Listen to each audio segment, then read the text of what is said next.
Itdan tarqagan harom oqpadarra yuristga telefon qilib gapirayotgan gaplarni bitta eshitinglar-da. Onam meni urdi, senga bir qilsam bo'ladimi? Onang qamatmoqchimidi? Ha. Yo, nima uchun qamattirmoqchisan ota-onangni? O'sha katta qilib berishmayapti, senga Nima qamattirib olmoqchiman. O'g'li qilib berishmayapti, senga qamattirib olmoqchiman. Senga uy-joy qilib bermayapti, to'g'rimi? Yo, men uy-joy bor, o'g'li qilib bermayapti. Ha, hovlimi? Atak onam masablariga tegib gap bilan yiqitdimi keyin demoqchi. To'xtang, birinchi bir oldin menga tushuntiringiz. Ota-onangiz qamatmoqchimisiz, o'ldirmoqchimisiz, yo'q qilmoqchimisiz, nima qilmoqchisiz? Shunga qarab keyin sizga maslahat beraman. O'sha yuraklari siqilib, milisiyaga yetib, yuraklarini siqtirib vafot ettirmoqchiman. Ha, yuragiga, короче, kasal qilmoqchisiz onangiz, to'g'rimi? Ha. Dadangiz qanaqa yo'q qilmoqchisiz? Adamni tuhmat qilib. Tuhmat qilib qamatmoqchimisiz? Qanaqa tuhmat qilasiz dadangizga? Nima deb tuhmat qilasiz?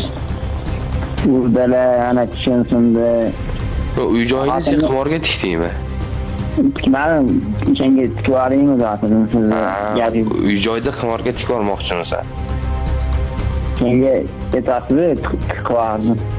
Xohlasang tikor, xohlasang tikor. O'zing hayotingiz. Kimni qamatmoqchisiz? Ota-onamni qamatmoqchiman. Meni urganlar uchun. Endi jarohat oldimmi? Xo'p, to'xtang endi. Ota-onangiz qamatmoqchisiz sizni urgani uchun, to'g'rimi? Ha. Siz sindi, to'g'rimi? Sal g'alati emasmi? Sen aqling joyidami? Ota-onangiz qamatib bo'ladimi? Endi o'sha zakon chiqarsanglar, joyinglarni qilsin demoqchi. Endi shu ota-onaga bu degani ta'zir, zo'ravonlik qilmoqchi edim. Ota-onangga ta'zir, zo'ravonlik o'tkazmoqchimisan?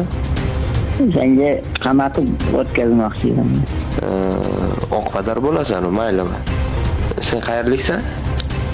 Toshkentlik. Toshkent qaysi viloyat tumanda? Yangi hayot. Yangi hayot. Yoshing nechida?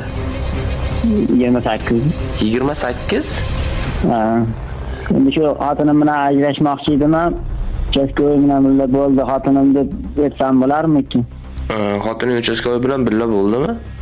Yo'q, ko'r zaparaka. Jonimga qara, manzilda adashding. Bunaqa takliflaring, bunaqa ishlaring bo'ladigan bo'lsa, Oliy Majlisga bor, yo bo'lmasa Ichki ishlarga borib murojaat qilgin. Sog' bo'ling, salomat bo'ling.